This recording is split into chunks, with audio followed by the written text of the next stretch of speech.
गर्मी का और चिलचिलाती हुई धूप का मुकाबला करते हुए आए, इसके लिए मैं आप सबको बहुत-बहुत धन्यवाद देता हूँ। कुछ लोगों से मैं परिचित हूँ, यहाँ कुछ से मैं नहीं हूँ। तो मैं बता दूँ, मेरा नाम आर्यन पांडे है और मैं इंग्लिश ऑनर्स का अंग्रेजी साहित्य का सेकंड ईयर द्वितीय वर्ष का छात्र हूँ। और मैं यहाँ सिम्पोजियम सोसाइटी के मेंबर के नाते खड़ा हूँ और मैं अपनी सोसाइटी की तरफ से आप सभी का बहुत-बहुत स्वागत और अभिनंदन करता हूँ। ये हमारा 15वां कॉलोकियम है। सिम्पोजियम सोसाइटी हिंदू कॉलेज के विद्यार्थियों का एक छोटा सा समूह है, जहाँ हम लिखते हैं, पढ़ते हैं, 2 महीने में एक बार एक पत्रिका हम निकाल लेते हैं, बातचीत करते हैं और इन सब गतिविधियों के माध्यम से कुछ नया सीखने का, कुछ जानने का प्रयास करते हैं। सीख पाते हैं या नहीं ये तो मैं नहीं कह सकता, लेकिन प्रयास करते हैं। और हमारे जो प्रमुख कार्यक्रम कराते हैं, PM debate, PM interviews, Hindu दरबार और कॉलोकियम। कॉलोकियम्स का जो गोल होता है, जो एम होता है हमारे कराने का, वो ये होता है कि हम समाज के कुछ पक्षों से परिचित हों, कुछ बातों को जाने जो शायद हम किताबों में पढ़ के ऐसे नहीं जान पाते। हमारे वक्ता के वक्तव्यों के द्वारा हम उस चीज़ों को सीखने का, समझने का, जानने का प्रयास करते हैं। इससे पहले हमने 14 कॉलोकियम्स कराए हैं, लेकिन ये हमारा पहला ऑफलाइन कॉलोकियम है। ये अच्छी बात है कि हम आज ऑफलाइन मिल पा रहे हैं, हमारे लैपटॉप और फोन की स्क्रीन से बाहर। तो इसके लिए मैं पर्सनली रूप से बहुत ज़्यादा उत्साहित हूँ और सुभाष जी का बहुत-बहुत धन्यवाद कि सर आप यहाँ आने के लिए राज़ी हुए। ये जो कॉलोकियम है, वो मुझे ऐसा लगता है, मेरा ऐसा मानना है कि इससे पहले हम जितने भी कॉलोकियम्स कराए, उससे कई मायनों में अलग और कई मायनों में कहीं ज़्यादा बेहतर होने वाला है। क्योंकि पहली बात है ऑफलाइन है और दूसरी बात कि हमारे वक्ता कोई समावेशी नहीं है। यहाँ पर जितने भी लोग मौजूद हैं, मैं आशा करता हूँ कि जो कार्यक्रम होगा, जो सेशन होगा, उसके बाद जब भी आप यहाँ से लौटेंगे, आप अपने साथ कुछ ऐसी नई चीज़ों को, कुछ नए ऐसे नए विचार लेकर लौटेंगे जो शायद आपको अच्छे लगेंगे और जिस एक्सपेक्टेशन के साथ आप यहाँ पर आए हैं, मैं आशा करता हूँ कि एक्सपेक्टेशन पूरी हो। मैं आपको सुभाष जी का एक छोटा सा इंट्रोडक्शन कहूँ या जो कहूँ, वैसे सर मैं अनुमति चाहता हूँ छोटा सा इंट्रोडक्शन देने के लिए। सर मैं घटना बता दूँ कि जब मैंने पोस्टर बनाया इवेंट का और सर से शेयर किया, तो सर ने कहा कि अरे इस बात से क्या फर्क पड़ता है कि मेरे जन्म कहाँ हुआ था। तो ऐसे वक्ता है हमारे साथ, लेकिन फिर भी मैं एक छोटा सा इंट्रोडक्शन आपके सामने कर दे देता हूँ। सुभाष जी एक पत्रकार हैं और सुभाष जी की पत्रकारिता अपने लोगों के लिए, अपने समाज, अपने देश को जानने और समझने का एक जरिया है। उनका काम पर्यावरण, खेती बाड़ी, जल और वन के प्रबंधन के आसपास घूमता है। इन विषयों को उन्होंने समाज के व्यावहारिक और सहज ज्ञान की दृष्टि से समझा है और आधुनिक विज्ञान की आंख से परखा भी है। उनके लेखन में अन्य विषयों के अलावा विज्ञान की तकनीकी, खेलकूद, खासकर फुटबॉल, मोटर वाहन, खासकर मोटरसाइकिल, धर्म और यात्रा वृत्तांत भी रहते हैं। इस लेखन और शोध के लिए उन्हें भारत और दुनिया के कई हिस्सों में यात्रा करने के अवसर मिलते रहे हैं। वे दिल्ली के राष्ट्रीय राजनीति के संवाददाता भी रहे हैं। अध्ययन अवकाश लेकर उन्होंने 2008 में अमेरिकी पत्रकारिता को कई से समझाया, उसमें काम भी किया है। और सबसे बड़ी बात जो मैं बताना चाहूँगा कि सर हमारे कॉलेज के और हमारे डिपार्टमेंट के इंग्लिश डिपार्टमेंट के सीनियर है। इसके लिए सब लोग क्या जिगर बोलते हैं अपने डिपार्टमेंट के सर आप हमारे। इसके साथ मैं सुमित सर को यहाँ बुलाना चाहूँगा, सर को अंगवस्त्रों से सम्मानित करने के लिए। Sir please.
उसके बाद मैं सुभाष जी से निवेदन करूँगा कि वो यहाँ पर वक्तव्य शुरू करें।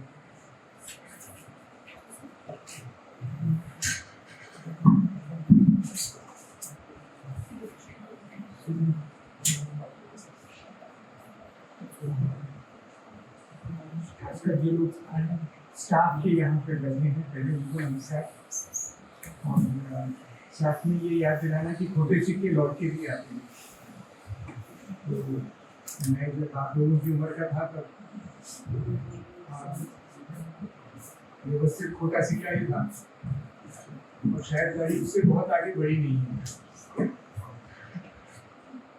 आप लोग सब हिंदी समझते हैं? अगर किसी को दिक्कत होती हो तो आप हाथ उठा सकते हैं। मेरी अंग्रेजी भी उतनी बुरी है जितनी मेरी हिंदी बुरी है। वैसे भी कुछ समझ में नहीं आएगा वैसे भी।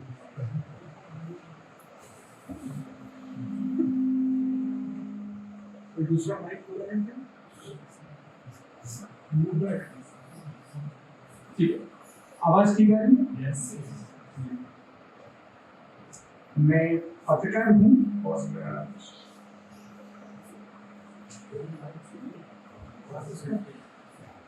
माइक की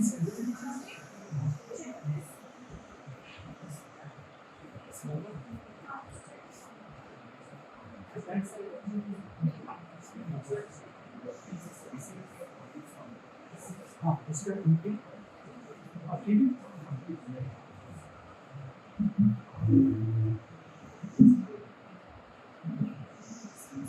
जी, मैं पत्रकार हूँ और पत्रकार कई तरह के होते हैं। मैं कृषि दर्शन टाइप पत्रकार हूँ। पता नहीं आप लोगों ने कभी कृषि दर्शन देखा है कि नहीं, लेकिन दूरदर्शन पे एक कार्यक्रम आया करता है। मेरी पत्रकारिता ज़्यादातर खेती बाड़ी और पर्यावरण की लगी है। और ये कहानी खेती के एक असाइनमेंट से शुरू होती है जो आज से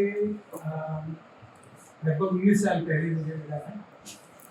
शायद आप में से कुछ लोगों का जन्म ना हुआ हो। 2003 के अक्टूबर में मैं लद्दाख गया और मुझे लद्दाख में खेती करनी थी। वहां पहुंच के ये समझ में आ गया था कि लद्दाख में खेती काफी बुरे हाल में, क्योंकि लद्दाख आप में से कोई गया है? 1 हाथ 2 हाथ 3 हाथ। आपको सांस लेने में दिक्कत आएगी? लद्दाख तिब्बत के पठार का दक्षिणी छोर और उसकी औसत ऊंचाई समुद्र तल से 3.5-4 किलोमीटर। लद्दाख में जो लोग रहते हैं वो बाकी देश के रहने वालों को डाउन करते हैं। ये लोग डाउन से हैं, तो वहाँ रहना काफी कठिन है और वहाँ सांस लेना तक मुश्किल होता है। तो ऐसे में खेती बाड़ी आसान नहीं है। वहाँ साल में एक फसल निकलती है कभी भी, और पारंपरिक रूप से लद्दाख के गांव में सभी लोग मिलजुल के खेती करते हैं। तो अगर आज इनके खेत में बुआई है तो सब लोग उनके खेत में जाके बुआई करते हैं, फिर सब लोग मिलके किसी और के खेत में बुआई करते हैं। लेकिन मैं जब पहुंचा था तब लद्दाख में खेती की हालत बहुत खराब। उसके 2 मुख्य कारण थे। एक तो ये कि पीडीएस से अनाज 2 रुपए किलो मिलता और लद्दाख में 1 किलो अनाज उगाने की कीमत उस समय 10 रुपए। तो खेती नुकसान का सौदा बन चुकी है। दूसरी बात, लद्दाख के गांव में जवान लड़के नहीं बचे और लड़कियां भी बहुत कम, क्योंकि वो ज्यादातर फौज में चले गए। तो जहां कहीं मैंने देखा मुझे खेत उस समय ज्यादातर वीरान मिले। फिर मुझे 29, मैं उस समय 30 साल का था, मेरी ही उम्र का एक किसान मिला, पद्मा बांगिया, और वो अभी भी खेती कर रहा था। वो फौज में इसलिए नहीं जा पाया था क्योंकि उसको चश्मा लगा। तो उसके परिवार की पुरानी जमीन थी सिंधु नदी के किनारे, लगभग लेह से 35 किलोमीटर दक्षिण, और वहां पर उसने अपनी पुरानी पारिवारिक खेती को अच्छा किया। तो मुझे एक किसान मिल गया। मैं एक पत्रिका में काम करता था जिसमें आज जिसे मुठभेड़ की पत्रकारिता कही जाती है वो नहीं कर सकती। कि कहीं गए, किसी से 2 सवाल पूछे, माइक रखे और आ गए। हमसे ये अपेक्षा की जाती थी कि हम जहाँ जा रहे हैं वहाँ कुछ समय बिताएंगे, वहाँ के लोगों का जीवन समझेंगे और कुछ ऐसा जानकर आएंगे जो जल्दी से भागते फिरते लोगों को समझ नहीं। मैंने पद्मा से पूछा कि क्या वो मुझे अपने खेत ले जाएगा, तो पद्मा ने कहा खुशी खुशी। पद्मा के दादा लद्दाख में सहकारिता शुरू करने वाले आदमी थे, तो परिवार का उस तरह से बहुत प्रभाव था। हम लोग खेत पे पहुंचे, रात को देर तक गप मारते रहे, कहते रहे बात। सिंधु नदी बिल्कुल बगल में बह रही थी, तो उसकी बात इतनी तेज आवाज आती थी कि आजकल वैसे मोबाइल फोन बंद करने को कहा नहीं जाता, लॉकडाउन के दौरान लोग चले हुए मोबाइल से, लेकिन फिर भी अगर आवाज बंद करने को अच्छा लगेगा। तो रात भर हम देर तक बात करते रहे और वहां से तारे बहुत सुंदर दिखते, तो तारे दिखते रहे और सो गए। सुबह उठा तो मुझे शौचालय जाना था, तो मैंने पद्मा से पूछा कहाँ, तो पद्मा ने कहा यहाँ से इस दरवाजे से चला। अब जब मैं बाहर चला गया तो पद्मा को याद है कि ये तो ग्राउंड से, तो पद्मा पीछे से आया और उसने मुझे कहा कि ऊपर चढ़ जाना। तो बाहर जब निकला, ये आपको जो चित्र दिख रहा है ये ले शहर का। गांव में ऐसे शौचालय घर से अलग होते थे और 2 मंजिल के। तो मैं सीढ़ी से ऊपर चढ़ा, भीतर गया तो देखा बीच में एक गड्ढा है। अब यहाँ पे क्या करना है, कैसे करना है, इसके लिए कोई एडल्ट एजुकेशन वीडियो नहीं चाहिए। तो मुझे जो भी अपना कार्यक्रम निपटाना था वहाँ निपटाया। उसके बाद मिट्टी पड़ी हुई थी, वो भी किसी ने नहीं बताया, तो मैंने उठा के खुद से कुछ मिट्टी डाल दी। मैं उतरा और मैं पीछे गया, पहली मंजिल पीछे उसमें किवाड़ लगा, किवाड़ खोला तो कुछ ऐसा किवाड़ था जहाँ पे काम चलाऊ है, गाँव में इससे बेहतर किवाड़ होता। उसको खोला तो नीचे काफी बड़ा ढेर था मलबूल का। मैं वहां से निकला तो मैंने पद्मा से पूछा कि ये क्या है, तो पद्मा ने कहा कि हमारा शौचालय छागरा। तो मैंने कहा ये क्या होता है, उसने कहा हमारे यहाँ तो यही शौचालय होता है। तो मैंने पूछा ये खाली कैसे होता है, उसने कहा डालेंगे डाल के। मैंने कहा क्या करते हो, खाद बनाते हैं और क्या, यहाँ तो रेगिस्तान है, यहाँ खाद मिलती नहीं है। तो मैंने उससे पूछा कौन निकालता है, निकालता हूँ। अच्छा कैसे निकालते हो, उसने कहा हाथ से निकालता हूँ। मैंने पूछा घी नहीं आती, उसने कहा घी क्या, उसको समझ में नहीं आया कि क्या सवाल है। फिर मैंने उसको काफी लंबा बताया कि खाने के प्रति क्या दृष्टि रहती है, ये है वो है, छुआछूत होती है, जो लोग साफ करते हैं उनको अछूत बना दिया गया है। वो सब सुनता रहा। फिर उसने कहा मुझे घिन आती है, लेकिन मुझे घिन तब आती है जब मैं शहर में हंसता हूं और खाद के लायक टट्टी पेशाब और पीने के लायक पानी किसी अंधे कुएं में चला जाता है। मुझे घिन आती है जब वेस्टर्न कमोड पे बैठते हैं और नीचे से छपाक छपाक किया। पत्रकारों को सवाल सीखना और सवाल पूछना सिखाया, ये नहीं सिखाया जाता कि जब कोई बड़ा सत्य सामने आ जाए तो क्या करना। अब तक मैं पद्मा से सवाल पूछे जा रहा था, पद्मा ने जैसे ही छपा छपा कहा, मेरे पास कोई सवाल नहीं है। मैं थोड़ी देर तक चुपचाप उसको देखता रहा, अपना काम पूरा किया, वापस आया, जो भी कुछ लिखना था वो लिख दिया, छप गया। लेकिन वो छपा छपा की आवाज मेरे कान से गई।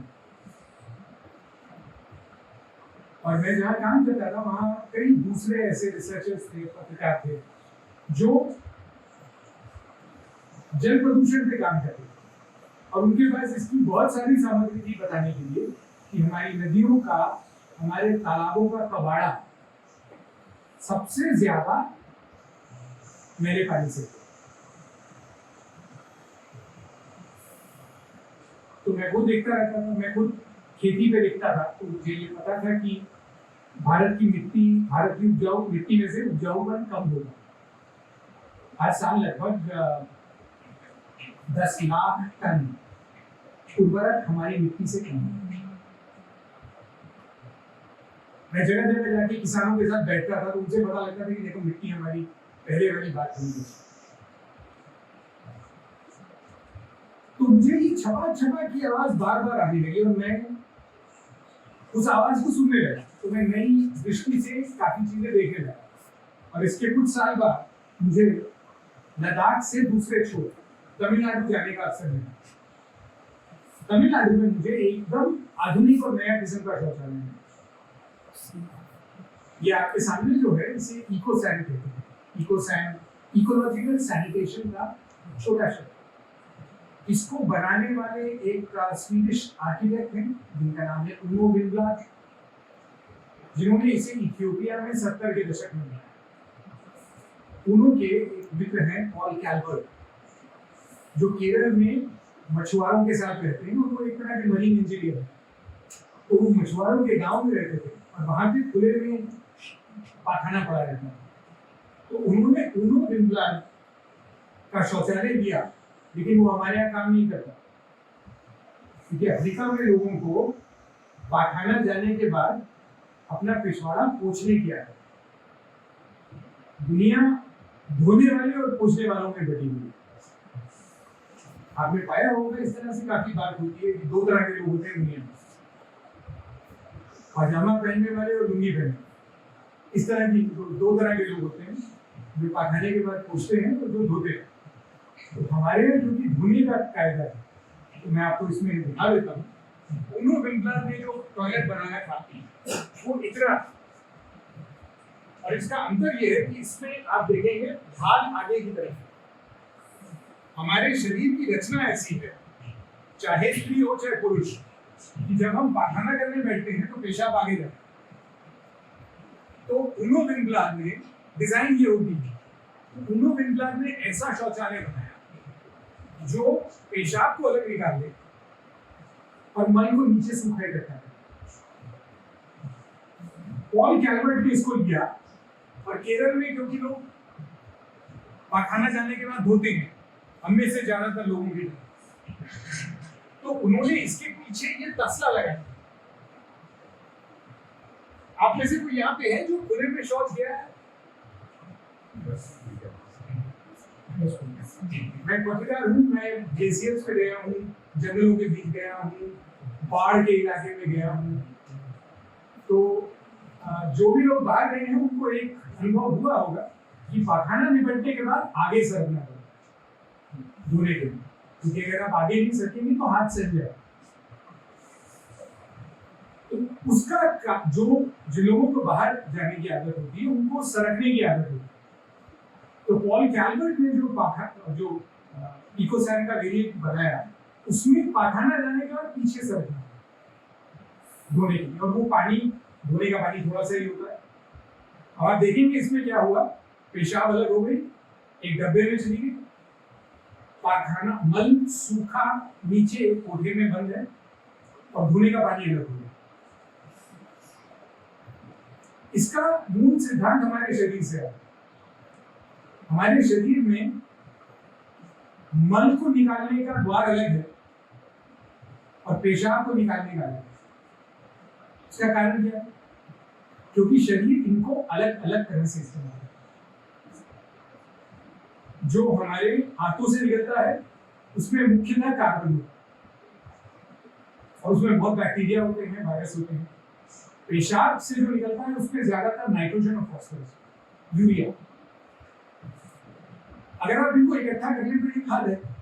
हमारी मिट्टी बिगड़ इसलिए रही है क्योंकि उसमें कार्बन की कमी है। पहले लोग गोबर की खाद डालते थे, अब गोबर की खाद आसानी से मिलती नहीं।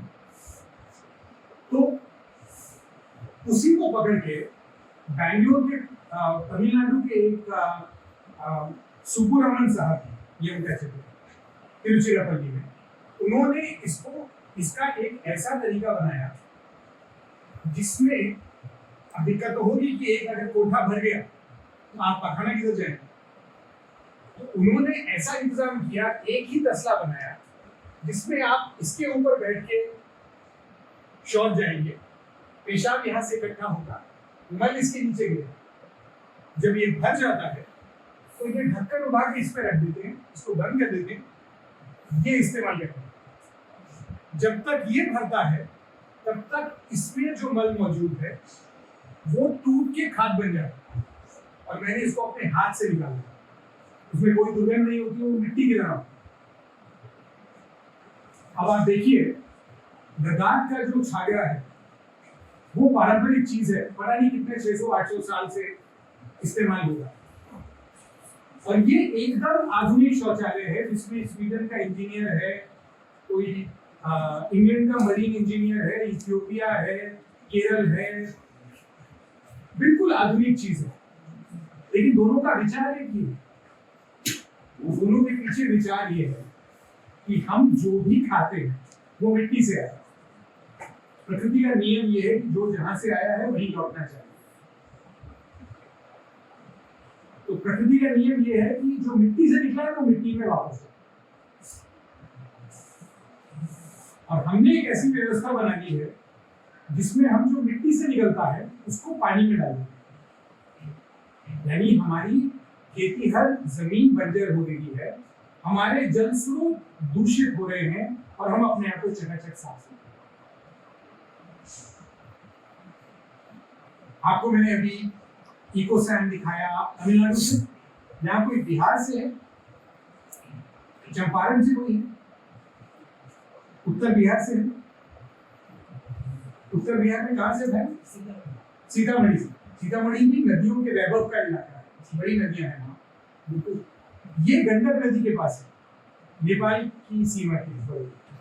और यहाँ बहुत बाढ़ आती है और यहाँ घर घर में सफाई कार्यक्रम के अंतर्गत शौचालय बने हैं जिनके गड्ढे नीचे हैं।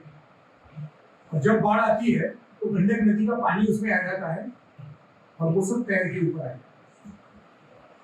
तो वहां वो शौचालय काम नहीं करे। ये शौचालय गांव वालों ने खुद बनाया और आप देख सकते हैं इनमें सौंदर्य ऐसा है जैसा किसी मंदिर में। ये एक 8 लोगों के परिवार का शौचालय है जो इस्तेमाल होता है। और आप देख सकते हैं जो मैंने आपको बताया कि ये खुला हुआ है, ये बंद है, वो सारा कायदा है। और ये साधारण ग्रामीण लोग हैं, इनकी कोई उच्च शिक्षा या सैनिटेशन सेंसिटाइजेशन वगैरह कुछ नहीं।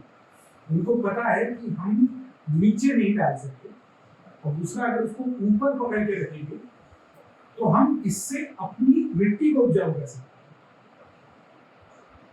केरल में मैंने, तमिलनाडु में मैंने उन पेड़ों के अमरूद और पपीते खाए हैं जिनको पेशाब से सिंचाई, और वो सबसे अच्छे पपीते और अमरूदों में से है जो मुझे आज तक खाने को मिले।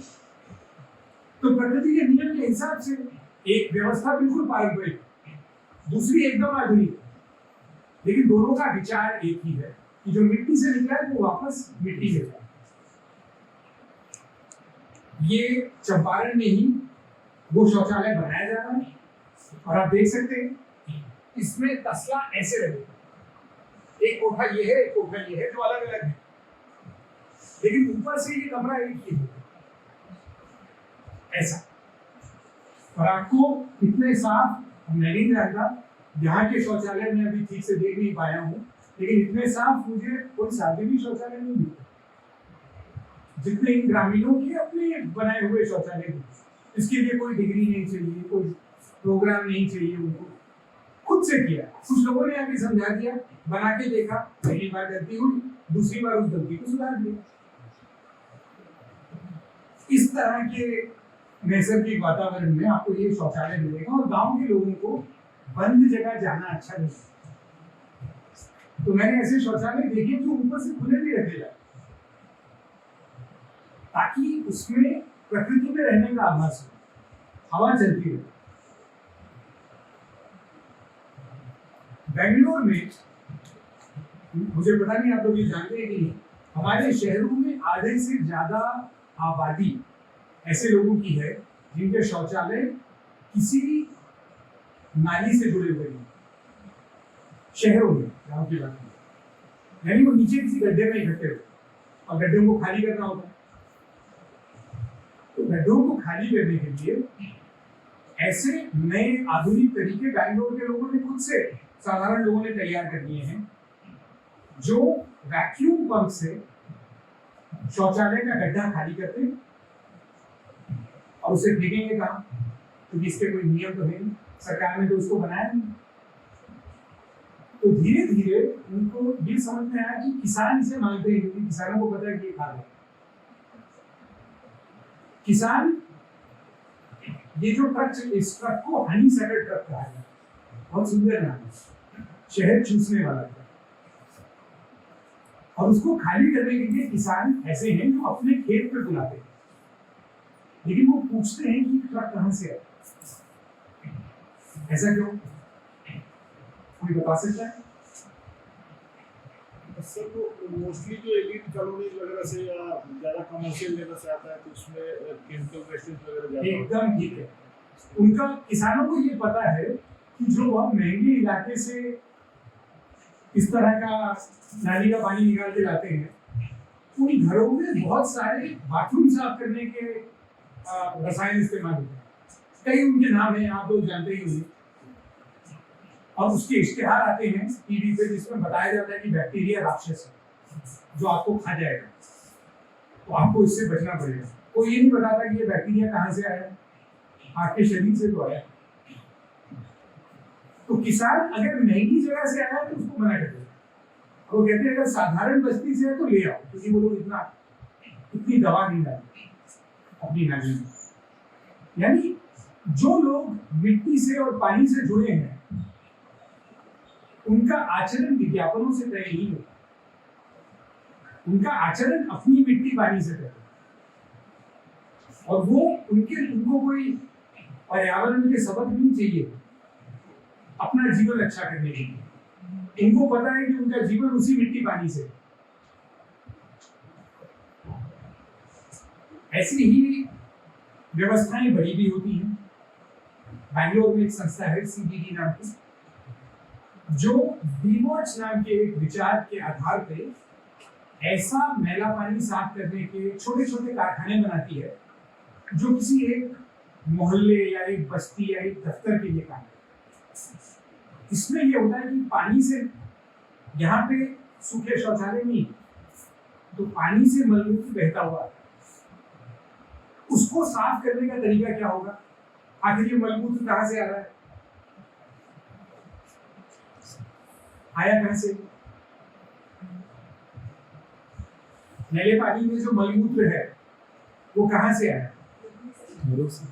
हम हमारे शरीर से, है ना? हमारे शरीर में कोई बता सकता है हमारी आंख कितनी लंबी होती है? क्या 7 मीटर? किसने कहा? बिल्कुल 7 मीटर के आसपास हमारी आंख होती है। हमारी आंख हमारे जो प्राइमेट ऑर्डर में जो रिश्तेदार हैं उनकी तुलना में 3 गुना छोटी है, क्योंकि हम पका हुआ खाना खाते हैं, आप जानते ही नहीं। हमारी आंख की रचना ऐसी है कि 7 मीटर की आंख यहाँ पे रखी हुई है, तो वो ऐसे ही नहीं बनी, वो बनी इसलिए है कि उसमें डाइजेशन है। खाना जाते ही वहां पे बहुत सारे बैक्टीरिया हैं। हमारी आंख असली में पेड़ों की जड़ें हैं। जैसे पेड़ों की जड़ें होती हैं वैसे हमारी आंख, पेड़ों की जड़ें नीचे जाती हैं मिट्टी में। जब हमारे रूप में आया जीवन, तो उसने जड़ों को उल्टा करके ऐसे कर, अब खाना चलता हुआ धीरे धीरे धीरे धीरे हाथों में घूमता है, और जब वो धीरे धीरे चलता है तो बहुत सारे बैक्टीरिया उसकी फिर से मतलब वो सब मास्टर शेफ है, क्योंकि वो फिर से हमारे भोजन को तैयार करते हैं, उसको पचाने लायक बनाते हैं, उसको इस अवस्था में लाते हैं कि वो फिर आंख से होता हुआ शरीर में चला। और आप देखेंगे ये जो मैला पानी साफ करने का डब्बा है, इसको एनारोबिक बैफल्ड रिएक्टर कहते हैं। ये बिल्कुल आंख की तरह है। हम अगर ये मान लें कि ये एक एनारोबिक बैफल्ड रिएक्टर है, तो अगर इसमें यहाँ से ये जमीन के नीचे होता तो अगर ऊपर से इसमें मैला पानी आता है तो वो जैसे ही घुसेगा ऊपर से एक पर्दा नीचे तक आएगा और नीचे आके इतनी सी जगह छूट जाएगा। मैला पानी जैसे ही आएगा उसको नीचे आएगा, जब वो नीचे आएगा तब ऊपर से आने वाला और पानी उसको घुमा के ऊपर निकालेगा। जब वो घूमेगा तो नीचे से दीवार ऊपर गिर जाएगी। यानी जैसे हमारी आंख घूमती है वैसे ये इसको घुमाता है, और जैसे हमारी आंत में बैक्टीरिया भोजन को पचाते हैं वैसे ये मलमूत्र को पचाते हैं। इससे जो पानी दूसरी तरफ निकलता है उसमें दुर्गंध नहीं है। और क्या ऐसा भी है कि कोई शहर है जिसमें पूरे शहर ने अपने मैले पानी को ठीक से इस्तेमाल करने का तरीका ढूंढ लिया हो? यहाँ कोई कलकत्ता से है? जी नहीं, कलकत्ता गया है कोई? कलकत्ता कौन सी नदी के किनारे है? हुगली। ये कलकत्ता का नक्शा है और ये हुगली। आप में से जो लोग थोड़ा बहुत भी स्कूल की या भूगोल में अगर आपको याद हो तो आप कलकत्ता शहर यहाँ है और ये हिस्सा हुगली के है। पहले गंगा की मुख्य धारा यहाँ से बहती थी और आज से कुछ 400-500 साल पहले भूचाल आया, इससे गंगा इधर से आने की बजाय मुख्य धारा जहाँ आज है ये बांग्लादेश से होकर जाती है पद्मा के नाम से, खांजरी, हुगली यहाँ से आती रही। तो हुगली हिमालय की नदियां आपके साथ हिमालय की मिट्टी लाती, तो यहाँ पे मिट्टी जमा होती रही, लेकिन यहाँ क्योंकि नदी का पानी आना बंद हो गया तो ये निचला इलाका। अब जब कलकत्ता अंग्रेजों ने बसाया तो उस समय कलकत्ता का मैला पानी हुगली में जाता। धीरे धीरे समझ में आया कि जहां से हम पानी पी रहे हैं वहीं पे हमारा टट्टी पेशाब जा रहा है। तो एक योजना बनी जिसके अंतर्गत कलकत्ता का मैला पानी उतार के ऐसे लाया है ढलान के साथ, क्योंकि ढलान पूरब की तरफ और उस समय यहाँ पे खारे पानी के दलदल थे क्योंकि समुद्र का पानी यहाँ पे जाता। जब काम आनी बंद हो गई तो वो खारे पानी के दलदल यहाँ से चले और 1875 वगैरह की खबर है कि कलकत्ता के मैले पानी से यहाँ जो विद्याधरी नदी बहती थी वो खत्म हो गई। अब हम जैसा फिल्मों में चलता है कहानी आगे ले जाते हैं और फिर फ्लैशबैक से वापस आते हैं। 1980 में कलकत्ता के पश्चिम बंगाल के वित्त मंत्री ने एक ऑर्डर जारी किया जो केंद्रीय सरकार की ओर से आया। उसमें यह लिखा था कि कलकत्ता के मैले पानी का सदुपयोग करने के तरीके ढूंढे हैं। ये काम एक इंजीनियर के पास गया जिनका नाम था ध्रुवज्योति घोष। ध्रुवज्योति बाबू 1970 में इकोलॉजिकल साइंसेज में अपनी पीएचडी कर चुके थे और वो ऐसे उद्भट आदमी थे कि उनकी पीएचडी सुपरवाइज करने वाले प्रोफेसर कैलिफोर्निया से कलकत्ता आते थे और उनके सुपरवाइजर का नाम था अर्न्स्ट मायर। आप में से जो भी कोई इकोलॉजी जानता होगा उसको पता होगा अर्न्स्ट मायर बहुत बड़ा नाम। अर्न्स्ट मायर का इकोलॉजिकल साइंसेज में बहुत बड़ा योगदान है और अर्न्स्ट मायर इस छात्र के लिए कैलिफोर्निया से कलकत्ता आते हैं। तो ध्रुवज्योति बाबू ने मालूम करना शुरू किया कि भाई कलकत्ता के मैले पानी का क्या होगा। तो उन्होंने पाया कि उस समय वो पश्चिम बंगाल के योजना विभाग में, योजना बोर्ड में, तो उन्होंने कागज पत्र देखे। राज्य सरकार के किसी कागज में पता नहीं था कि कलकत्ता के मैले पानी का क्या। फिर वो कलकत्ता की महानगर पालिका गए, वहां उन्होंने पूछा कि क्या होता है। महानगर पालिका के पास ना तो कोई कागज थे ना उनको कोई खबर थी कि कलकत्ता के मैले पानी का क्या। आमतौर पे सरकारी अफसर यहाँ पे रुक जाते, इतना भी नहीं जाता। हम लोग सरकारी नौकरी इसलिए लेते हैं क्योंकि हम एक बहुत असुरक्षित समाज से आए। बहुत कम उम्र से हमारे मन में ठोक ठोक के असुरक्षा भरी जाती है। सरकारी नौकरी बड़ी सुरक्षित। तो सरकारी नौकरी मनुष्य इसलिए करता है कि भाई कुछ ज्यादा करना नहीं पड़ेगा, मेहनत नहीं करनी पड़ेगी, कुछ सुरक्षित आमदनी आ जाएगी। ध्रुवज्योति बाबू ऐसे नहीं। जब उनको कुछ समझ में नहीं आया तो उन्होंने कलकत्ता की नालियों के किनारे किनारे पैदल चलना शुरू कर दिया कि देखे तो ये जाता है। चलते गए तो वो इस बड़ी नाली पर और आगे चलते गए तो उन्हें धापा नाम के गांव पे एक बांध बना हुआ मिला, जो काफी पुराना बांध है, और उस बांध में मैले पानी को उठाया जा रहा है। ये पूरब की तरफ देख रहा है। आप देखेंगे यहाँ का पानी का स्तर इधर है, इधर नीचे। ये पानी उठा के उत्तर की तरफ डाला जाए, मैला पानी, तो वो उत्तर की तरफ निकल गए। आगे गए तो उन्होंने ये देखा, ये उसी बांध के ऊपर से लिया हुआ चित्र है। हम पूरब की ओर देख रहे हैं और आप देखेंगे मैले पानी को बाईं तरफ ले जाए। आगे जाके उन्होंने देखा कि ये पानी, मैला पानी, उथले तालाबों में रखा जा रहा है, जिनको बालिया में घेरी है, जो इतनी गहरी है, और इनमें मैले पानी को खड़ा रखा जाता है। सूरज के प्रकाश से उस मैले पानी में काई उगाती है। जब काई उगाती है तब वो उस काई को लेके दूसरे तालाबों में डालते हैं, जहां उसे खाने वाली मछली है, और उसमें उनकी मछली को पकड़ के ये मछुआरे कलकत्ता में बेचते। आज भी कलकत्ता में बिकने वाली लगभग आधी मछली उसी के टट्टी पेशाब में उड़ गई। अगर इसमें कोई असुरक्षित बात होती, बीमारी होती, तो कलकत्ता की आबादी एकदम खत्म हो गई। लेकिन हम सब जानते हैं कि कलकत्ता हमारे देश की सबसे घनी आबादी के शहरों में से। यही नहीं, कलकत्ता में सबसे सस्ता खाना आज भी,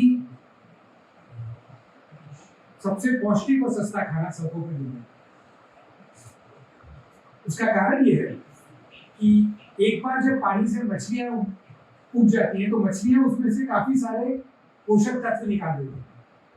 यहाँ के मछुआरे ने मुझे आग से चुल्लू निकाल के पानी चखा था, और फिर उसने मुझे, क्योंकि मेरी बंगला बहुत ही काम चलाऊ भी नहीं है, तो उसने मुझे बहुत पहले हाथ पैर चला के बोला, हाथ दो कि ये खाद है।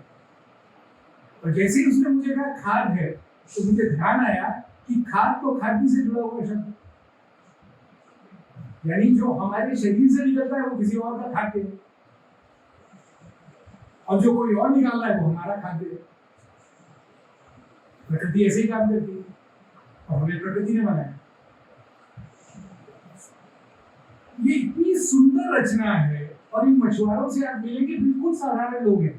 इनको कोई नहीं कहेगा कि ये इकोलॉजिकल वॉरियर्स है, कोई जाके इनको पुरस्कार नहीं देता। और कम से कम 40 साल से इनकी जमीन को लूटने के प्रयास लगभग हर राजनीतिक दल कलकत्ता का करता, क्योंकि कलकत्ता में जमीन बहुत महंगी हो गई है, और ये इलाका जो मैंने आपको नक्शा दिखाया था, शहर पूरी तरह बन चुका है।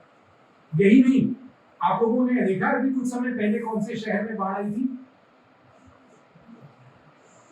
चेन्नई, दिसंबर में। कुछ साल पहले चेन्नई की बाढ़ में 500 लोग मारे गए थे। बंबई में 2005 में बाढ़ आई थी, उसमें 500 लोग मारे गए थे, पूरा शहर डूब गया था। बैंगलोर में बाढ़ आ चुकी है। इस साल दिसंबर नवंबर में हमारा अंतरराष्ट्रीय T3 टर्मिनल पानी में समर्पित हो गया, क्योंकि वो असली में तालाब की जमीन डूब के बनाया है। पानी अपना रास्ता नहीं ढूंढता। आप देखिए, सारे अपने बड़े शहरों में बाढ़ आती है आजकल, लेकिन इन शहरों की तुलना में कलकत्ता में इससे ज्यादा पानी बरसता है। कलकत्ता में आपने सुना बाढ़ आई, क्यों नहीं है? क्योंकि कलकत्ता में अभी भी ये भेड़ियां बची हैं। जब पानी ज्यादा गिरता है तो ये भेड़ियां एक तरह से उसका प्रकोप झेल लेती हैं। यानी ये जो साधारण मछुआरे आपको दिख रहे हैं, ये कलकत्ता का मैला पानी मुफ्त में साफ करते हैं, सस्ता भोजन शहर को देते हैं। ये सारी रिन्यूएबल एनर्जी है। इसका अगर आप क्लाइमेट चेंज इंपैक्ट वगैरह देखेंगे तो ये बहुत बढ़िया चीज है। दूसरा, मैला पानी साफ करने का कोई कारखाना होगा तो उसमें मैला पानी साफ करने में बिजली का खर्चा इतना होता है कि मैंने ऐसे बड़े बड़े शहरों के, राजधानियों के मैला पानी साफ करने के कारखाने देखे हैं जो इसीलिए बंद हैं क्योंकि नगर पालिका के पास बिजली का बिल चुकाने के पैसे नहीं। कलकत्ता में नहीं होता, बिजली का बिल नगर पालिका को नहीं चुकाना पड़ता। सस्ता भोजन, मैला पानी साफ, हुगली नदी साफ है, यमुना से ज्यादा साफ। उसके अलावा रिन्यूएबल एनर्जी और सबसे बड़ी बात, कलकत्ता को फ्लड प्रोटेक्शन मिलता है। लेकिन इतने सालों से हर राजनीतिक दल यहाँ का विकास करना चाहता है, उसको ये विकास नहीं लगता। विकास वही होता है जिसमें जमीन को लूट के, खसोट के उस पर भवन खड़े कर दिया। केवल ध्रुव ज्योति घोष की वजह से ये इलाका रामसर कन्वेंशन में आ गया, क्योंकि ध्रुव ज्योति घोष खुद बहुत बड़े इकोलॉजिस्ट थे, तो उस वजह से ये बचा हुआ है। वरना सभी राजनीतिक दल, प्रॉपर्टी डीलर मिलकर इसका घोषला करते थे। ये किसी तरह से अभी भी बचा हुआ है। सरकार को एसटीपी बनाने में कोई खर्चा नहीं करना पड़ता क्योंकि मुफ्त में मैला पानी साफ होता है। इसके बावजूद इन कलकत्ता में बड़े हुए इंजीनियर्स मुझे आईआईटी कानपुर में मिले हैं जिन्हें पता भी नहीं था कि उनके शहर में ये होगा। यानी हमारे आसपास कोई अच्छी चीज हो रही हो तो हमें पता ही नहीं रहता, क्योंकि हम अपनी ट्यूशन में, कंपटीशन एग्जाम में इतने रमे रहते हैं कि हमारे पास अपने आसपास देखने की फुर्सत नहीं है। और क्योंकि देखने की फुर्सत नहीं है तो यहाँ पे हम एक कमर्शियल ब्रेक ले सकते हैं। हम सब बहुत से इश्तिहार देखते हैं जिसमें हमें बताया जाता है कि हमें साफ रहना है, और उसमें बार बार ये बताया जाता है कि गंदा रहना कितना घृणात्मक है। आप पाएंगे इतने सारे इश्तिहार जो आपने देखे हैं उनमें कहीं कलकत्ता के मछुआरों की बात आपने सुनी? किसी ने आपको बताया कि लद्दाख के साधारण किसानों का की मेधा क्या है कि उन्होंने ऐसे शौचालय बना लिए हैं जो उनकी खेती हर जमीन को समृद्ध करते हैं? सुना आपने कहीं? किसी ने डीवॉच के बारे में आपको बताया? किसी ने आपको सुब्बू रमन साहब के बारे में बताया जिन्होंने 20,000 से ज्यादा शौचालय बनाए? आपको ये सुनने को नहीं मिलेगा। ये इसलिए सुनने को नहीं मिलेगा क्योंकि हमारे स्वच्छता कार्यक्रम अपने देश, अपना समाज, अपनी मिट्टी, अपने पानी से नहीं निकलते, वो अपनी छवि की चिंता से करते। हमें अपने लोगों से शर्म आती है, खासकर साधारण लोगों से। हमारे समाज के जो लोग समृद्ध हो जाते हैं वो विदेश जाते हैं, विदेश की चकमक देखते हैं, फिर उनको शर्म आती है कि हमारा देश इतना बेकार है। जहां की चकमक देखकर उनको शर्म आती है वहां के मैला पानी साफ करने के कारखाने में दिक्कत से होती है। लंदन की चकमक आपको ये नहीं बताती कि जब पानी ज्यादा गिरता है लंदन में तो लंदन का टट्टी पेशाब बिना साफ हुए टेम्स में जाता। बर्लिन में स्प्रे नदी देख लीजिएगा, आपको काली दिखेगी। पेरिस में सेम देख लीजिएगा, आपको काली दिखेगी। मैं वॉशिंगटन डीसी में काम कर चुका हूँ, वहाँ चेसरफील्ड बे इसलिए सड़ रही है क्योंकि वॉशिंगटन डीसी का मैला पानी सीधा खाड़ी में जाता है। लेकिन हमको उनसे शर्म आती है, इसलिए हमारे सफाई के कार्यक्रम घृणा से बनते, घिन से बनते। ये वही घिन है जो मैं पद्मा बांगियाल को सिखा रहा हूँ, जो उसने छपाक छपाक से गायब कर दिया। तो 1986 में हमारे देश में पहला स्वच्छता का कार्यक्रम है जिसे केंद्रीय ग्रामीण स्वच्छता कार्यक्रम या अंग्रेजी में सेंट्रल रूरल सैनिटेशन प्रोग्राम कहा गया, CRS को। 1986 में तो ये एक तरह से 1986 में ही एक और सरकारी योजना बनी जिसका नाम था गंगा एक्शन प्लान, जो गंगा को साफ करने के लिए। और देखिए एक ही सरकार ने एक प्रोजेक्ट बनाया है जो टट्टी पेशाब को नदी में डालता है, और उसी सरकार ने एक प्रोजेक्ट बनाया है जो उस नदी को साफ करने की बात करता है। दोनों में हजारों करोड़ खर्च है। और गंगा के इलाके में जितना कैंसर है उतना कैंसर इस देश में कहीं नहीं है, क्योंकि जितनी दवाइयां, जितने जहर हम इधर उधर पटकते हैं वो यहाँ से बह के गंगा में ही है। कुछ साल बाद सरकार बदली, एक नई समिति बनी, उन्होंने कहा कि जरा मालूम करे CRSP काम कैसा कर रहा है। उनको पता लगा ठीक काम नहीं करता। तो क्या किया उन्होंने? वो किया जो ऐसी समितियां आमतौर पर करती हैं, उन्होंने इसका नाम बदल दिया। तो CRSP का नाम बदल के टोटल सैनिटेशन कैंपेन किया। कुछ समय बाद कुछ और सरकार आई, उसमें भी एक रिव्यू कमेटी की जाएगी। उन्होंने बात की, काम हो रहा है नहीं हो रहा है, पता लगा नहीं हो रहा है, क्या करें, उनका नाम बदल। तो वो निर्मल भारत अभियान है, फिर एक और सरकार है, उसने अपनी रिव्यू कमेटी बिठाई, उसने मालूम किया कि काम हो रहा है कि नहीं, तो उनको पता लगा सच्चाई का।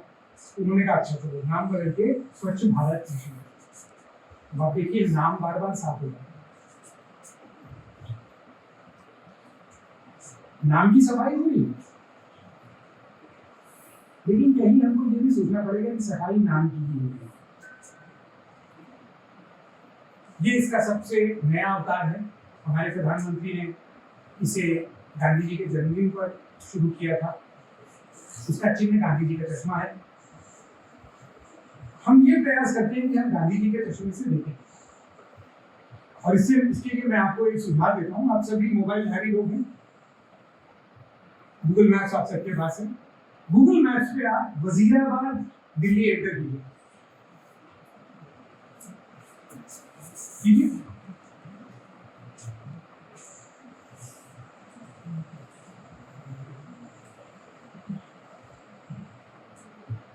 वजीराबाद दिल्ली, वजीराबाद पे एक बराज है यमुना नदी पे।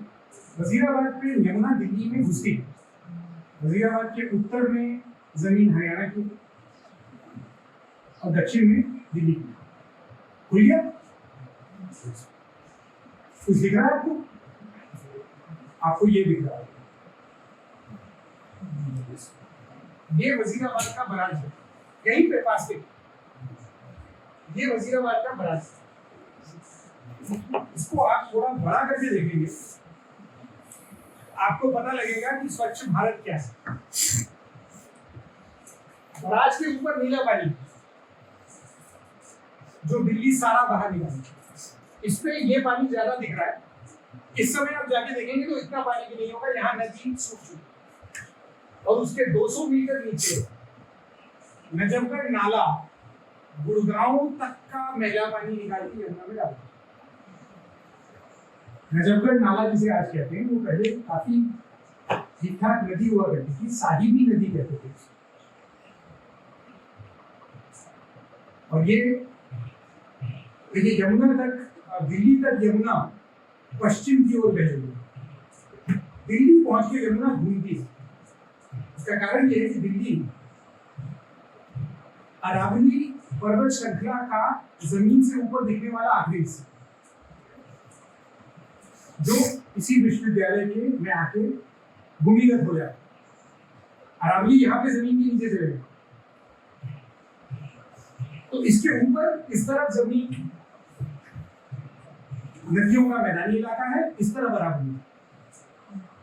यमुना ऐसे आती है और यहाँ से घूम जाती है अरावली के साथ।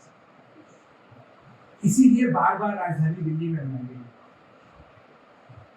उत्तर भारत में जो भी साम्राज्य नियंत्रण चाहता है वो दिल्ली में किला बनाने से नहीं छूटता, क्योंकि दिल्ली एक ऐसी सकरी पट्टी है, एक तरफ यमुना है, दूसरी तरफ अरावली है।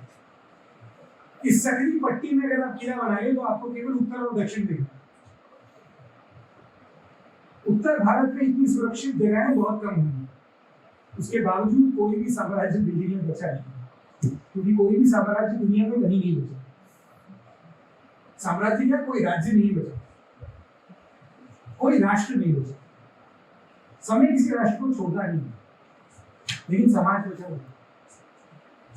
मनुष्य लाखों साल पहले भी समाज में रहता था, आज भी समाज में ही रहता। आप सब लोग अगर यहाँ पे इस कॉलेज में पढ़ने आए हैं तो आपको किसी एक परिवार ने बहुत प्यार से पाला पोसा होगा, एक समाज ने बड़ा किया होगा। समाज का स्वरूप मोटा मोटा आज भी वही है तो लाखों साल पहले, क्योंकि जिस किसी ने हमको बनाया, आप उसको एवोल्यूशनरी बायोलॉजी कह लीजिए, ईश्वर कह लीजिए, अल्लाह कह लीजिए, रब कह लीजिए, दाता कह लीजिए, जो कह रहा है, खुदाई कह लीजिए, उसने हमको समाज में रहने वाला है।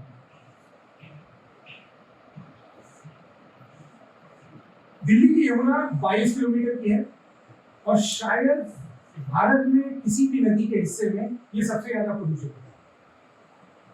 और कोई हिस्सा नहीं है नदी का इस देश में जिसको साफ करने पे इतना पैसा खर्च किया। ये काफी पुराना आंकड़ा है, 1400 करोड़ का। उसी समय के बाद जो आंकड़े आए थे वो 2500 करोड़ के थे। मैं समझता हूँ आज ये 4000 करोड़ के ऊपर जा चुके हैं। उस समय गिनती की थी तो दिल्ली में 36 मैला पानी साफ करने के साथ। अगर कोई नदी साफ होनी चाहिए इस देश में तो वो यही होनी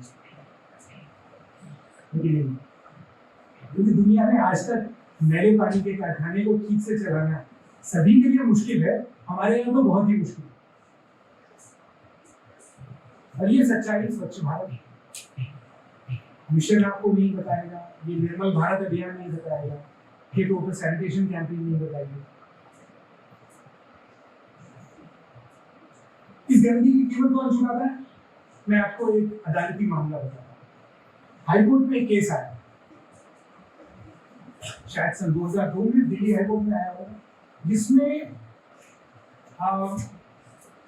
दिल्ली के सौंदर्य और दिल्ली की पर्यावरण को लेकर कुछ बात की गई। कोर्ट ने पूछा कि प्रदूषण कैसे होता है, तो उन्होंने कहा ये जो झुग्गी झोपड़ी के लोग यमुना किनारे रहते हैं वो यमुना को दूषित करते हैं। कोर्ट ने उसी समय ऑर्डर दिया कि इनको निकालो। 20,000 परिवार, लगभग 1 लाख लोग यमुना पुष्टे से एकदम हटा दिए। ये सब करते हुए किसी ने पूछा नहीं कि क्या ये लोग सही में यमुना को दूषित करते हैं, क्योंकि उनके पास तो म्यूनिसिपैलिटी का पानी नहीं आता, उनके पास अपना टट्टी पेशाब बहा के नदी में पहुंचाने का तरीका ही नहीं, वो लोग खुले में जाते। लेकिन जिस हाई कोर्ट ने ये आदेश दिया उसका मैला पानी यमुना में जाता है। उसने ये नहीं पूछा कि मेरा मैला पानी। ये स्वच्छता का अपना पराया है, क्योंकि ऐसा बहुत सारे कॉग्निटिव बायोलॉजी, कॉग्निटिव साइंसेज में, सोशियोलॉजी में बताया जाता है कि हम लोग अपना पराया बना लेते हैं। ये अपना वाला है, ये पराया, ये हिंदी वाला, ये अंग्रेजी वाला, ये साउथ वाला, ये नॉर्थ वाला, ये अमुक जाति का है, ये अमुक जाति का। और हम जो लोग हमारे अपने होते हैं उनको हमेशा करुणा से देखते हैं। अगर कोई पुलिस वाला हमें पकड़ ले जब हमने कोई सड़क के नियम का उल्लंघन किया है, तो हम उससे फटा कहते हैं माफ कर दीजिए, क्या हो गया, तो छोटी सी करती थी, कभी नहीं होता, अभी इस बार नहीं। लेकिन अगर कोई ऐसा व्यक्ति वहां पकड़ा जाए जो हम पराया मानते हैं तो हमें सजा मिलनी ही चाहिए उसको। आखिर नियम इसीलिए तोड़ते हैं। और इसी के अंतर्गत हमारे हाईकोर्ट ने यमुना साफ कर दी। अगले साल यमुना में प्रदूषण की मात्रा और बढ़ गई, लेकिन किसी ने वो आंकड़ा ले जाके उन जजों को नहीं दिखाया जिन्होंने 1 लाख लोगों को ऐसे करके हटाया।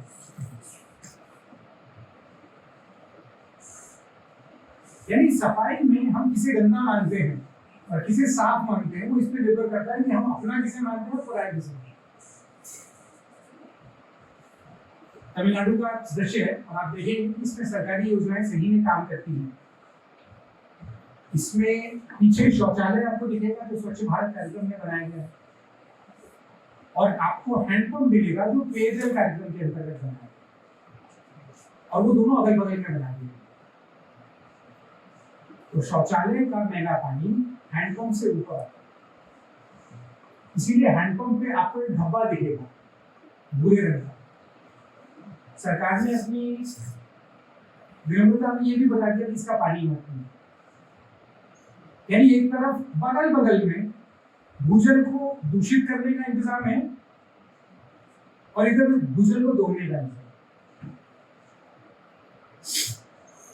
अगर कलकत्ता के मछुआरों को ये करना होता तो ऐसे ही, अगर चंपारण के गंडक नदी के किनारे के ग्रामीणों को करना होता तो वो ऐसे ही करते। और उनके पास कोई इंजीनियरिंग की डिग्री नहीं है, वो इन्वायरमेंटल साइंसेस पे किसी को नैतिकता के उपदेश नहीं देते।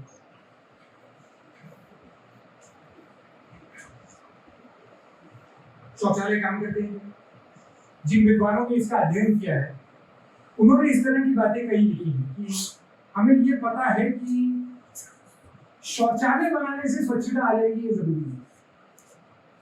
यानी स्वच्छता शौचालय नहीं है, हमें अपने दिमाग शौचालय से बाहर निकालना है। कई शौचालयों में ही हमारा मानस शौचालयों में पड़ा। ऐसा एक और अध्ययन हुआ जिसमें ये मालूम करने की कोशिश की गई कि लोग खुले में शौच जाना क्यों पसंद करते हैं। तो उन्होंने ये बताया कि अगर हर घर में शौचालय बन जाएगा तो भी मल से फैलने वाली बीमारियां नहीं जाएंगी, क्योंकि हमें अपने लोगों से बात करनी है। हमें अपने लोगों को नैतिकता के उपदेश नहीं देने कि तुम गंदे हो, तुम साफ हो। हमें पहले खुद अपनी सफाई देखनी चाहिए। हमारा पानी कहाँ से आया?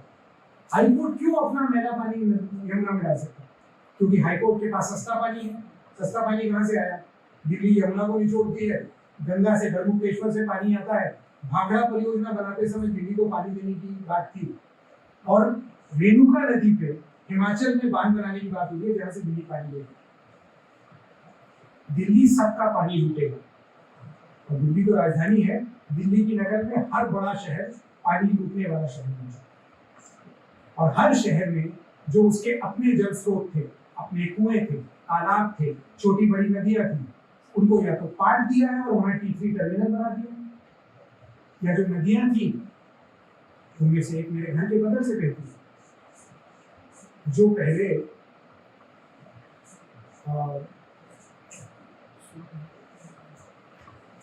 कुशक नदी कह रहे हैं, फिर वो कुशक नाला हुई। अब किसी को कुशक नाम भी नहीं पड़ा और वो मैला पानी सड़ा हुआ वहां से लेके जाते हैं घर के बगल से। दुर्गंध जब बारिश ज्यादा होती है तो घर तक दुर्गंध आती है, लेकिन ये दुर्गंध हमारे यहाँ आती है वैसे नहीं, प्रधानमंत्री निवास के बगल में भी आती है, क्योंकि कुशक नदी वहां से आई और उसमें वहां का मैला पानी। ये सलाम हमारी नाक में नहीं घुसती क्योंकि हमारे शौचालय एकदम चकाचक साफ और हमारी नालियां खुली हैं। हमारी नालियां खुली कैसे? सफाई कर्मचारी जो पहले हाथ से मैला उठाते थे उनको अब नाली खोलने के लिए नाली के भीतर गोता रहना। हर साल 20 लोगों की जान जाती है, सबको पता है ये जान देने वाला काम है, लेकिन फिर भी हम साफ कराते हैं। ये आधुनिक नरबली व्यवस्था है और ये जाति के आधार पर होती है। जो लोग उस जाति में जन्मे हैं उन्हीं को ये काम करना है, उनके पास कोई बहुत दूसरा तरीका नहीं है। और अगर आप उनसे कहें कि आप तो हमारे देश को साफ रखते हैं तो वो सीधे हाथ जोड़ के कहेंगे हमें किसी तरह से इससे निकाल दो। इसीलिए स्वच्छ भारत कार्यक्रम वाल्मीकि बस्ती से शुरू होना ठीक नहीं। सफाई कर्मचारी ये कोई त्याग से नहीं करते हैं, ये काम कोई भी व्यक्ति मजबूरी में। और अगर आप उनसे पूछेंगे तो वो कहेंगे हमें मुक्ति चाहिए। आज बाबा साहब का जन्मदिन, बाबा साहब ने इस पे इतनी लंबी लड़ाई लड़ी है, मतलब ये हमारे समाज की बीमारी है। इसके आधार पर हम इतना जल्दी अपना पराया कर लेते हैं।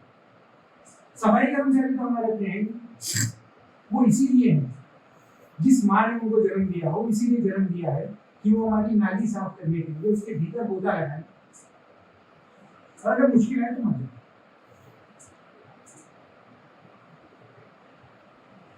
जो नहीं मरते उनका जीवन कोई बहुत बेहतर नहीं होता, क्योंकि जब आप इस तरह की नाली में गोता लगाते हैं तो आपको कई तरह के चर्म रोग हो जाते हैं। मैं ऐसे सफाई कर्मचारियों से मिला हूं जिनकी सूंघने की शक्ति जा चुकी है, क्योंकि दिन रात सल्फर डाइऑक्साइड उनकी नाक में घुसता है और ये मौत बहुत पीड़ादायक होती है। अखबार में देखिए छोटा सा आता है और आप पढ़ेंगे कि कोई अगर सॉफ्टवेयर इंजीनियर के साथ अपराध हो जाए तो बड़ा सा हेडलाइन आएगा, software engineer dropped in broad daylight. उसी समाज का कोई बेटा नाली में दम घोट के तड़प तड़प के मर जाए और इतना सा एक छोटा सा आइटम अगर आ जाए तो आ जाता, वो भी नहीं। यानी हमारी सफाई दो तरह के बलिदानों पे टिकी हुई है। एक तो सभी जल स्रोतों का बलिदान है। हमारे जल स्रोत इसीलिए रह गए हैं कि उसमें से हम ताजा पानी निकालिए और अपने टट्टी पेशाब उसमें डालिए। और दूसरा उन मजबूर लोगों का बलिदान जिन्हें हमें हमारी सफाई के लिए नहीं जाने दिया। यही नहीं, ये और आगे जाता है। गांव गांव में ऐसी टोलियां बनी हुई हैं जो खुले में शौच जाने वाले लोगों का अपमान करते हैं। ऐसे आपको अनेक किस्से मिलेंगे जिसमें बहुत मारपिटाई हुई। कुछ लोग पीट पीट के मार दिए गए क्योंकि वो खुले में शौच करते। ऐसे लोगों का पता मिलता है जिनको निर्वस्त्र करके उठक बैठक कराई जाती है और उसका वीडियो निकाल के डाला। महिलाएं जो कहीं बाहर शौच में गई थी उनका पाखाना लाके उनके चौके पे फेंका जाता। गांव में बच्चों की टोलियां, बच्चों को यह सिखाया जाता है लाठियां और सीटी ले लेके दूसरे लोगों को अपमानित करने के लिए।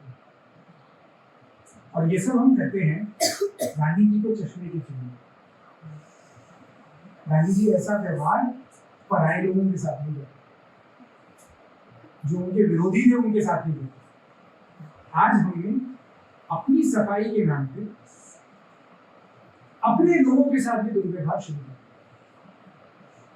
यही नहीं, हमें ऐसी सफाई में गौरव दिखता है जो हमारी खेतीहर जमीन को बंजर कर रही है और जो हमारी नदियों को, तालाबों को दूषित कर रही है।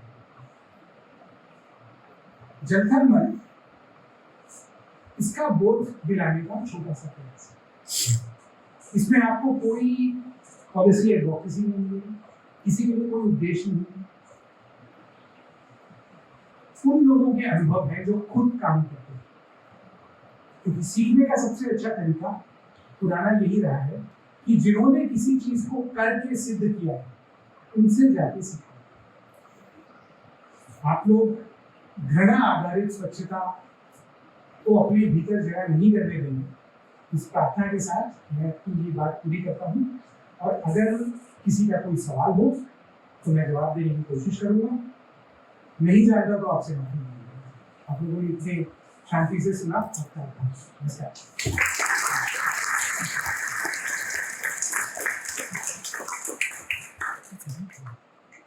सोल्यूशन से बुक हुई है, क्योंकि इसका जो भी सोल्यूशन है वो परचून की दुकान पे नहीं है। आप साटा हक कहते रख करके किसी दुकान पे जाके नहीं कह सकते 2 किलो सोल्यूशन नहीं। आजकल हम हमारे समाज में ऐसी अवस्था में आ गए हैं जहाँ टीवी स्टूडियो में जो से ठोक के चिल्लाना जो है उससे ये हो जाता है कि सोल्यूशन क्या ये बताइए अपना नकारात्मक बात में। उनको मैं ये कहता हूँ कि अगर सोल्यूशन आपके बगल में आके बैठ जाएगा तो आप पहचान नहीं पाएंगे, क्योंकि आपकी दृष्टि अपने लोगों को, अपनी मिट्टी को, अपने पानी को पराई आंख से देखने की होगी। अगर आप इसका ठीक समाधान चाहते हैं तो पहले तो अपने जीवन को ध्यान से देखिए, दूसरों का आकलन करने की कोशिश कीजिए। एक बार हुकूमत कीजिए तो हाईकोर्ट के माननीय जजेस ने किया। दूसरी बात, साधारण लोगों को ध्यान से देखिए। आपका कोई मित्र है जो सफाई कर्मचारी है, थोड़ी उनसे मित्रता कीजिए, जानिए कि वो लोग क्या भोगते हैं। क्योंकि मनुष्य पूरे का मेढक होता है, हमें जो पता होता है उसी को हम परम सत्य मानते हैं। हमारे कुएं के ऊपर जो आकाश दिखता है वो हमारा संपूर्ण ब्रह्मांड होता है। इससे बचने के लिए, और साधारण लोग बहुत अच्छा काम करते हैं, हमें अपने लोगों के लिए थोड़ा मन, थोड़ा सम्मान पहले रखना चाहिए। और ये साधारण लोग हैं, हमको भी मिल जाएंगे तो वैसे नहीं लगेंगे जो सफाई का संदेश देने वाले फिल्मी सितारे दिखते हैं। ये लोग काम करते हैं। अकबर इलाहाबादी का बड़ा अच्छा शेर है उन्होंने जिंदगी भर सैयद अहमद खान से बहुत झगड़ा किया, मतलब खूब अपमान किया सैयद अहमद खान।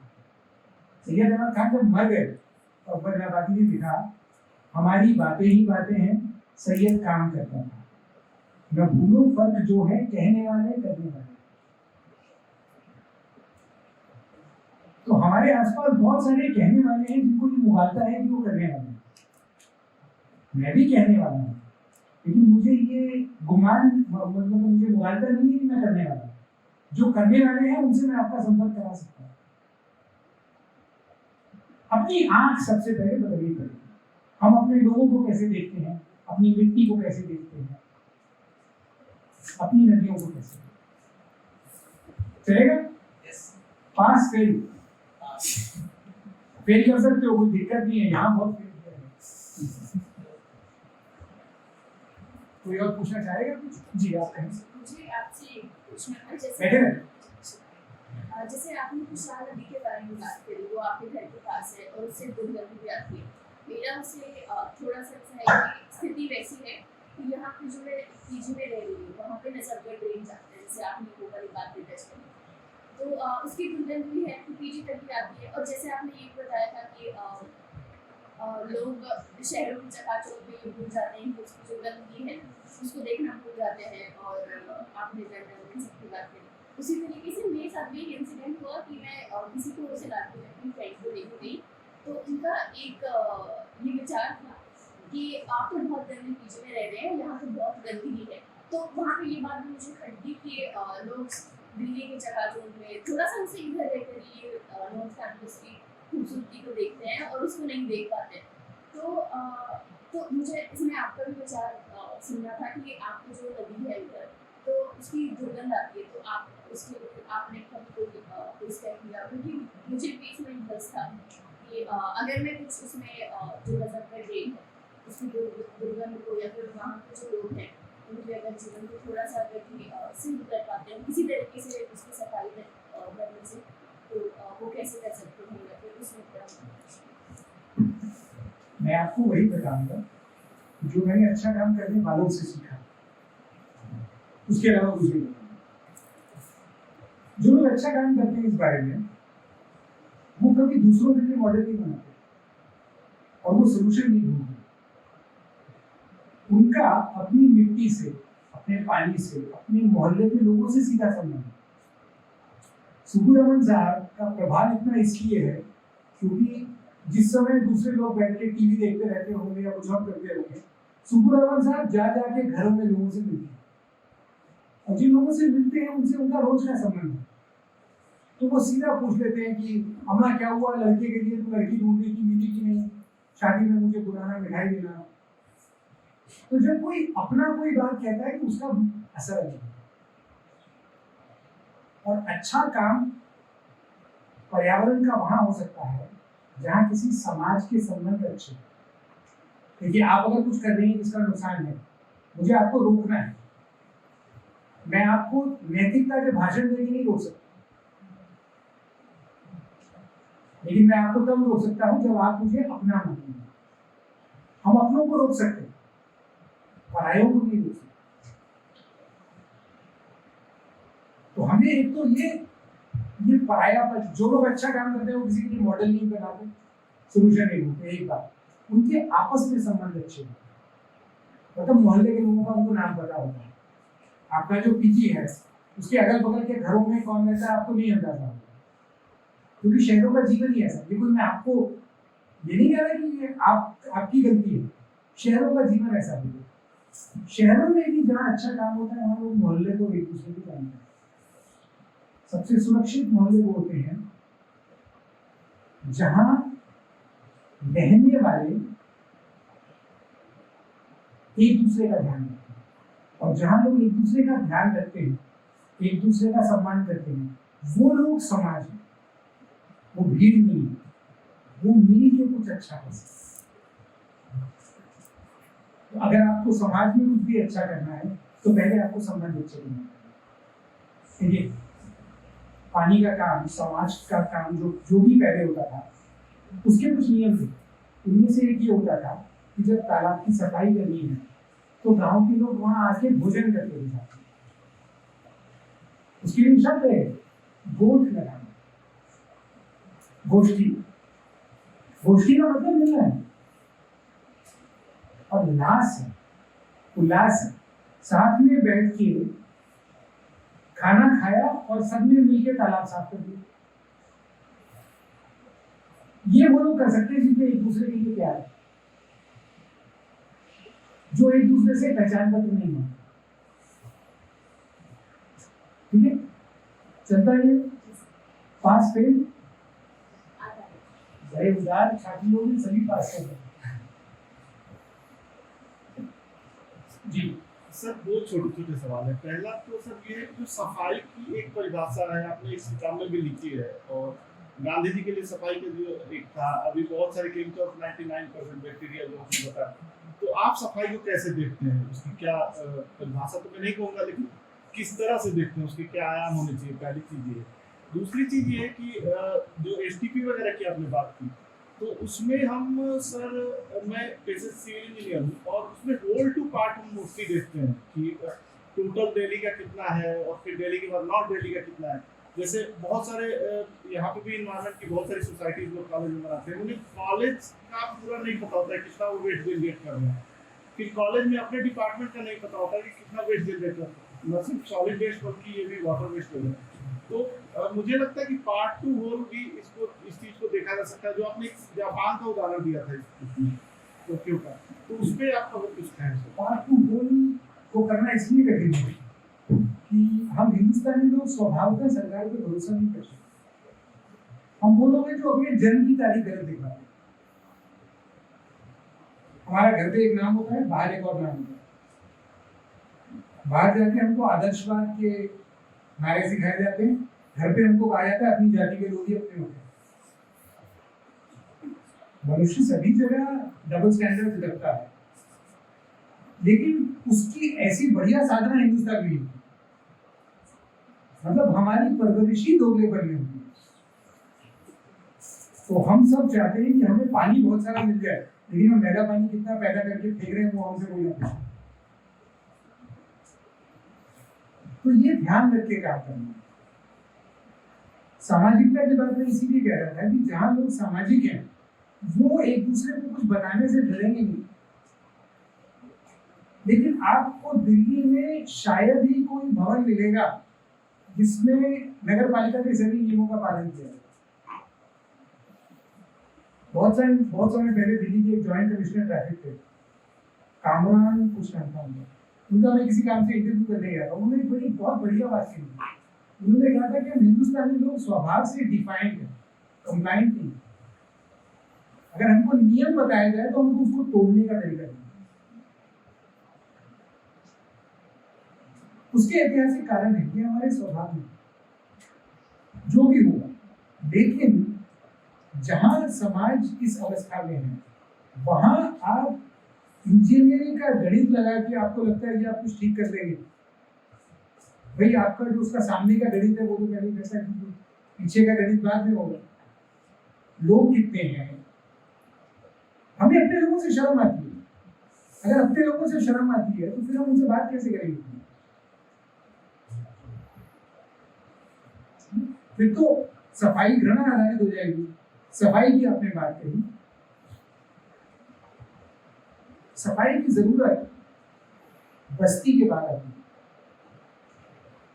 जब तक इंसान बस्ती में नहीं रहता था, और उसका कुल इतिहास 10-11 साल 1000 साल का, उसके पहले का नहीं है। बस्ती में रहने से 3 तरह की महामारियां शुरू हुई। सबसे पहले तो पौधों की बीमारी, क्योंकि हम खेती के लिए पौधों को उस तरह से उगाते हैं जैसा प्रकृति में नहीं उगाते। एक ही तरह का पौधा सब जगह, तो अगर उसमें बीमारी आ गई तो फैलेगी। प्रकृति में ऐसा नहीं है। दूसरा जानवरों की बीमारी, क्योंकि हमने जानवर अपने पास रखने शुरू कर दिए। प्रकृति ने हमको जानवरों के साथ रहने के लिए नहीं बनाया, तो जानवरों से कई रोग हमें मिले हैं और हमसे कई रोग जानवरों को मिले हैं। गाय में, हाथी में पहले टीबी नहीं हुआ करता, उनको मनुष्य से टीबी मिला। और जानवरों से जो हमको रोग मिले उसमें तो कोरोना, कोविड भी आ जाता। तो फिर वो तीसरी बीमारी मनुष्य की, क्योंकि प्रकृति ने हमको इतनी घनी आबादी में रहने के लिए नहीं दिया। सभ्यता का इतिहास महामारियों का इतिहास। हम लोग महामारियों पे बहुत समय से बात करते रहे, क्योंकि हम पर्यावरण की दृष्टि से देखते हैं, लेकिन आजकल मैं देखता हूँ 2 साल में सभी लोग महामारी का इसमें हो रहे हैं। तो इस वजह से स्वच्छता जरूरी है। और हमारे पाखाने में जो गंध है वो प्रकृति ने ऐसी डाली है कि वो हमको अप्रिय है।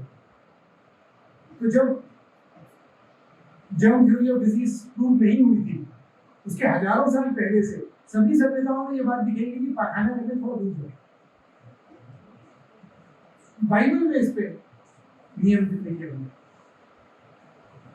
सभी संस्कृतियों में अपने अपने हिसाब से, क्योंकि ये हमें पता है कि हम जो भोजन करते हैं उसमें रोगाणु लौट के आ जाते हैं।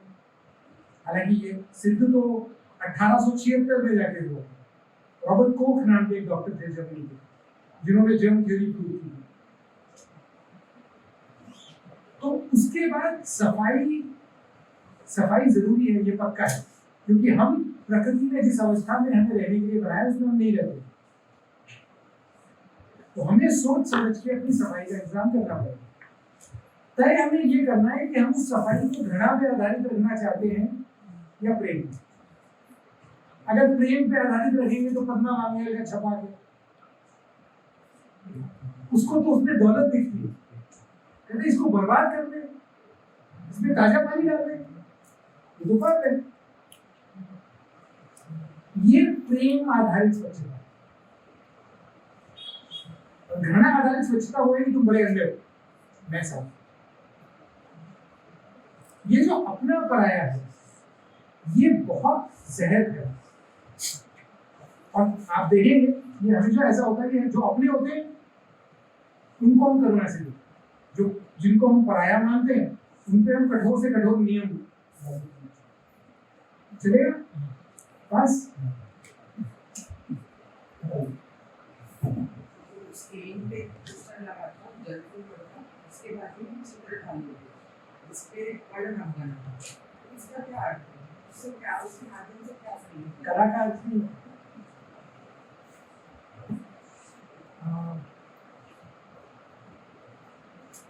मेरे पास कोई संस्कृत, मेरे पास पंजाबी संस्कृत था, मैं एक प्रति ले आया। ये पढ़ने वालों ने खुद किया है। पंजाबी संस्कृत एक पढ़ने वाले ने इसका अनुवाद किया, उसने प्रकाशक ढूंढ लिया और उसने फिर मुझे कहा कि मुझे इसका पंजाबी निकालना। ऐसे ही इसका मराठी भी निकलेगा। आपको अगर हिंदी चाहिए तो आपको अमेज़न वगैरह से मिल जाएगी। देखिए, जल थल मल की बात बैठ गई। जीवन की कहानी मिट्टी और पानी की कहानी, जिसमें हमारा शरीर एक तरह से तीसरी कड़ी बन गया है, क्योंकि हम अपनी प्राकृतिक अवस्था में अब नहीं है। तो मल आ गया और इन तीनों का संबंध है।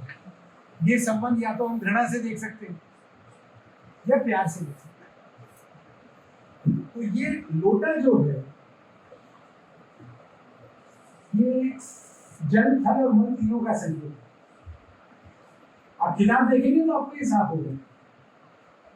और वैसे आपको कोई भी कायदे का न्यूरो साइंटिस्ट ने बता देगा आपको कि दुनिया का अर्थ क्या है, ये हमको नहीं बता। हम अपनी तरफ से कुछ लगाते रहते, लेकिन सही में चीजों का अर्थ क्या है ये हमको समझ में नहीं आता। होगा, ऐसा नहीं कि दुनिया निरर्थक है, लेकिन वो हमें समझ नहीं। हम उसका कुछ हिस्सा समझ पाते हैं जिसको हम शाश्वत सत्य मानते हैं। तो कला वो कह पाती है जो भाषा नहीं कह सकती। आपको इसके चित्र देखेंगे तो मजा आएगा। 2 साल में बने, बहुत मेहनत से बने हुए चित्र हैं। आप पढ़े ना पढ़े किताब, केवल चित्रों के लिए दे सकते हैं। और वो थोड़ी एक कॉम्प्लेक्स टाइप डिसिप्लिन नहीं है। पूरी किताब हाथ से बनी है, उसमें कोई फोटो नहीं है, कोई ग्राफ नहीं है। चलिए, कला अपनी बात संगीत से कहती है। और कला, देखिए, हम हमारी बातचीत के 2 तरीके से, एक होता है किसी बात को समझना, तो जब हम समझने जाते हैं तब हम ऐसे देखते हैं, ऐसे देखते हैं, और तब हमको धीरे चलना होता है, और तब हमारी चेतना के केंद्र में कोई और होता है। नाट्यशास्त्र में जो प्रधान रस कहे गए हैं वो श्रृंगार और हास्य, रसों का राजा श्रृंगार। श्रृंगार क्यों करते हैं हम? सचते संवरते क्यों? क्योंकि हम किसी और को खुश करना चाहते हैं, यदि जाना चाहते हैं, तो हमारी चेतना के केंद्र में कोई और आता है। तो जब हम समझते हैं तो हम अपनी दृष्टि बड़ी करते हैं। जब हम किसी और को परिभाषित करते हैं तो हम अपनी दृष्टि छोटी करते हैं। परिभाषा करने को आप वाहनों में चले हैं, सबसे तेज गति में कितना चलेगा?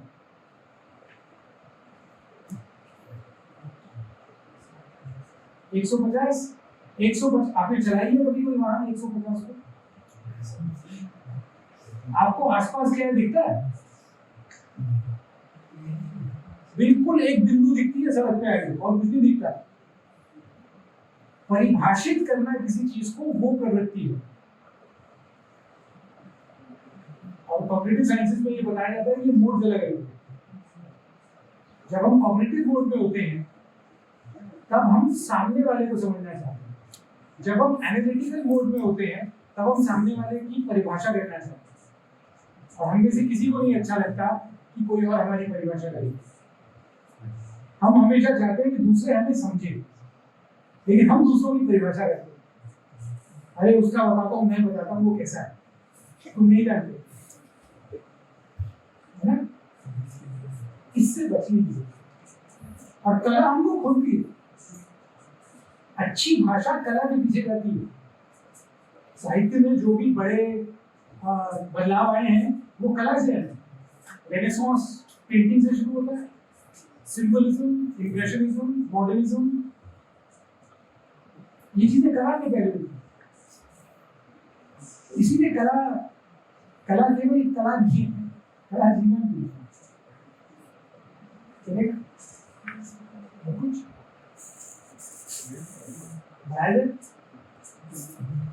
मुझे आपको बुक करेंगे। खूब आभार आप सबका।